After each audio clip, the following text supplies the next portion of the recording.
We are getting ready for another socially distant City Council meeting set for 6 p.m. on Tuesday, January 5th, 2021.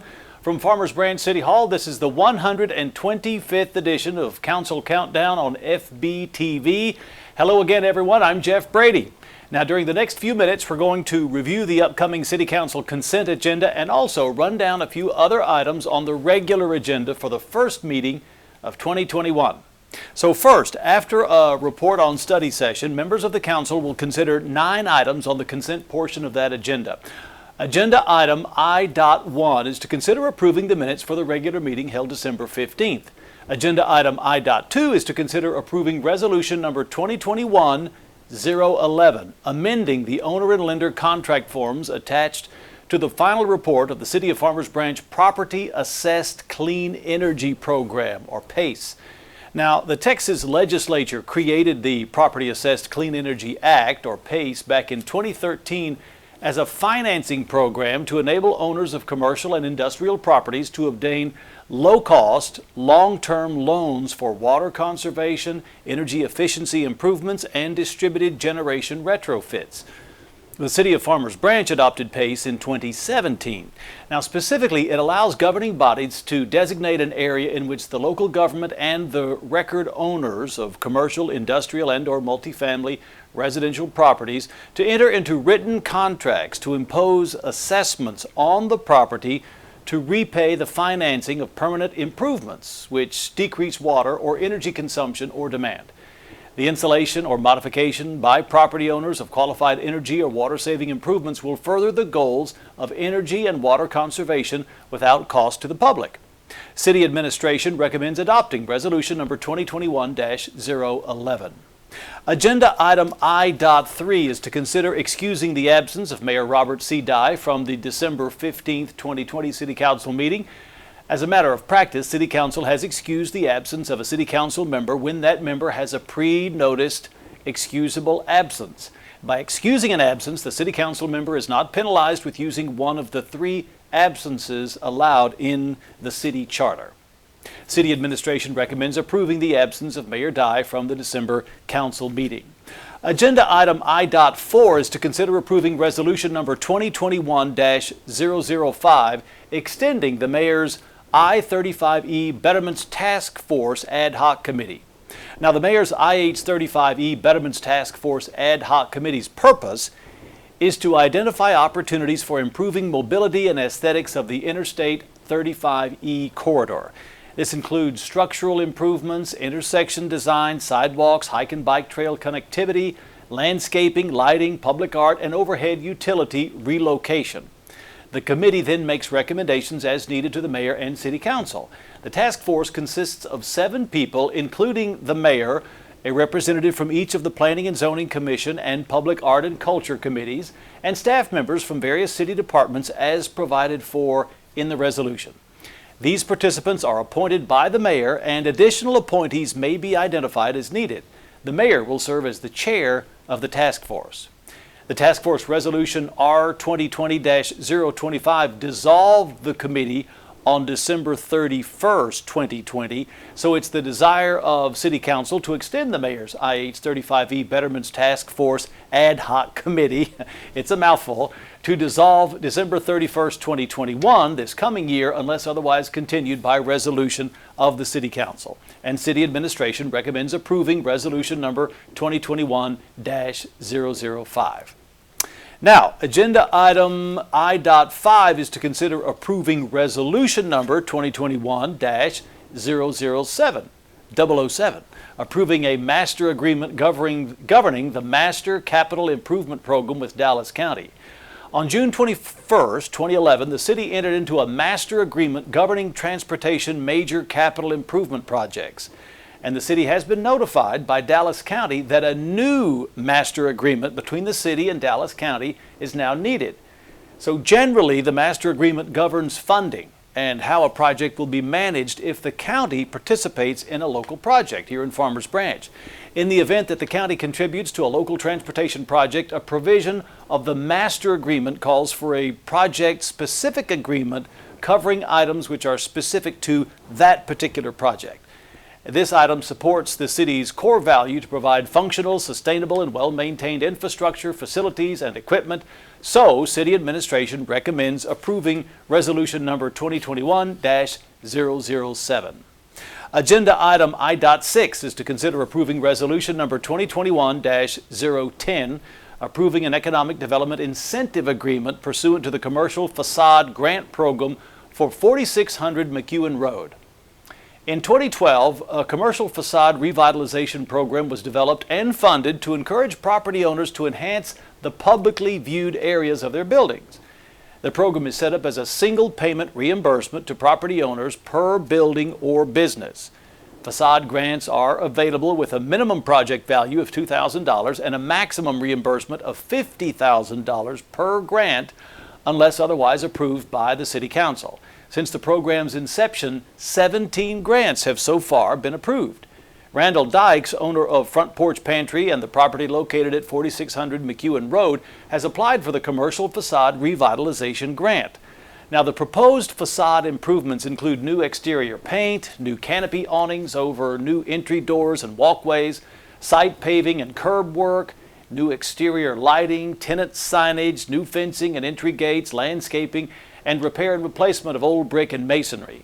The total facade-only portion of the project is expected to cost approximately $314,127. In keeping with the program approvals, grants have been awarded at 10% of the project value, which in this case would be $31,417. The total interior and external renovation is estimated at $2.7 million.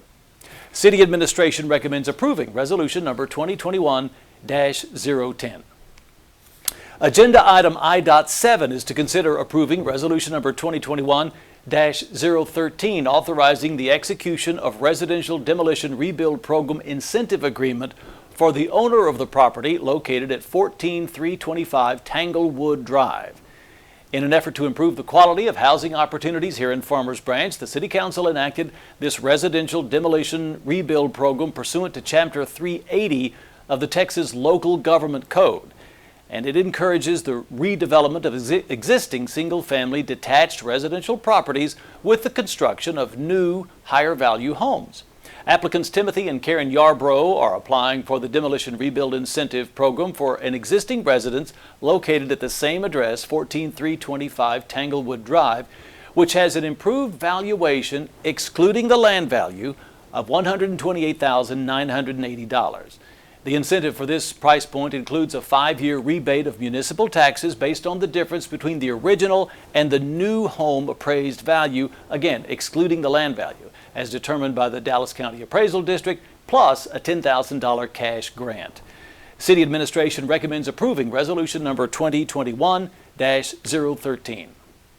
Agenda item I.8 is to consider approving Resolution number 2021-012, authorizing the city manager to purchase license plate readers, LPRs, as well as software and accessories from Vigilant Solutions for 2 intersections here in Farmers Branch for use by the police department. Now, the proposed purchase in an amount not to exceed $178,306 is for the installation of 14 fixed LPRs covering 2 intersections for use by our police department. This purchase was included already as a line item in the approved 2020-21 budget. Pricing is based on Vigilant Solutions purchasing contract number 12-10 with the National Cooperative Purchasing Alliance, which is an approved cooperative purchasing agreement. Now, the fixed LPRs are to be installed at the intersections of Midway Road and McEwen Road, and then also at Luna Road and Mira-Lago Boulevard. They'll scan the license plates of vehicles traveling both north and south on Midway and Luna roads. And this information, once obtained, such as stolen vehicle and wanted persons data, will be relayed to police officers in near real time. The platform is scalable if the city chooses to add additional intersections in the future. And again, the city recommends approving Resolution number 2021-012. Agenda item I.9 is to consider adopting ordinance number 3673.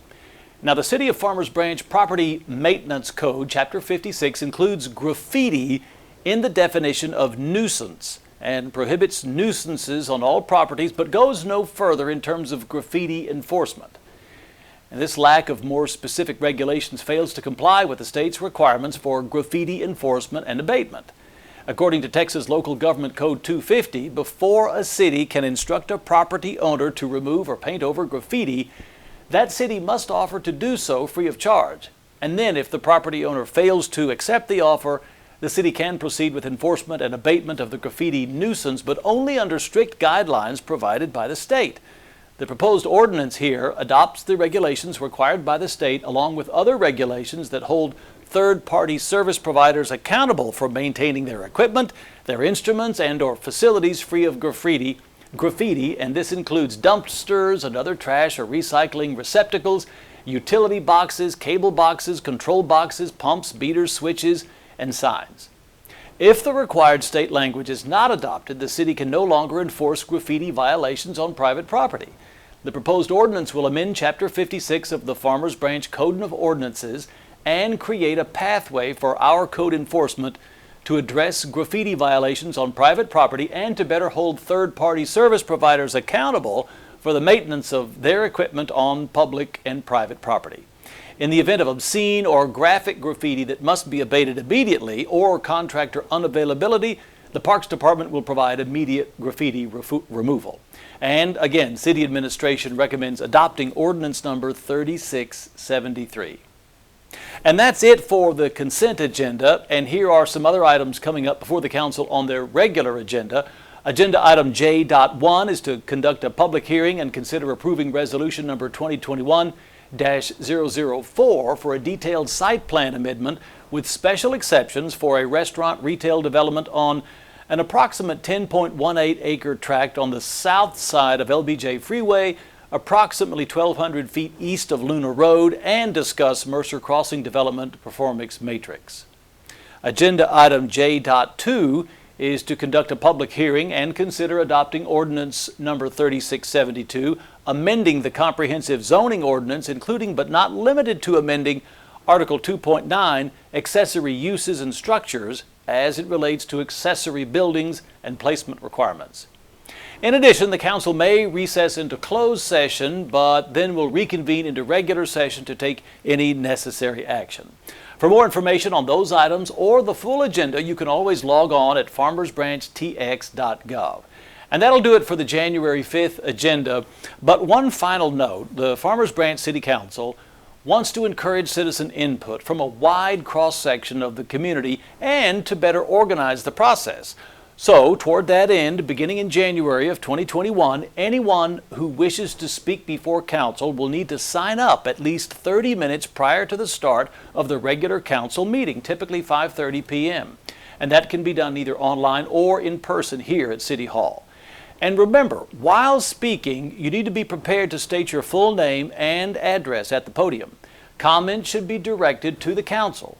You'll be allowed up to 3 minutes, and the podium has a countdown clock which will indicate your remaining time. If you have written notes for the Mayor and the Council to consider, please provide an extra copy for our official files. And of course, inflammatory or disparaging remarks or disruptive behavior will not be allowed. But again, the Council wants to encourage citizens to share their comments and questions when appropriate. Every regular meeting of the Farmers Branch City Council can be seen live here on FBTV, that is Spectrum Channel 16 in Farmers Branch, AT&T UVerse Channel 99 throughout the DFW Metroplex, or even online at www.farmersbranchtx.gov. Additionally, in an effort to reach streaming audiences, this meeting will be streamed live on Vimeo and on our YouTube channel. This City Council information program will be made available simultaneous to agenda posting on the Friday before each regular City Council meeting and will air prior to the live meeting as well as before all Council meeting replays here on FBTV. And that replay schedule is at 6 p.m. 7 days a week. All meetings are subject to change, of course, so stay tuned to FBTV for any updates and more information. In the meantime, the January 5th meeting of the City Council starts at 6 p.m. this Tuesday evening right here at Farmers Branch City Hall. Until then, I'm Jeff Brady. You're watching continuing coverage of the Farmers Branch City Council on FBTV. Please stay with us.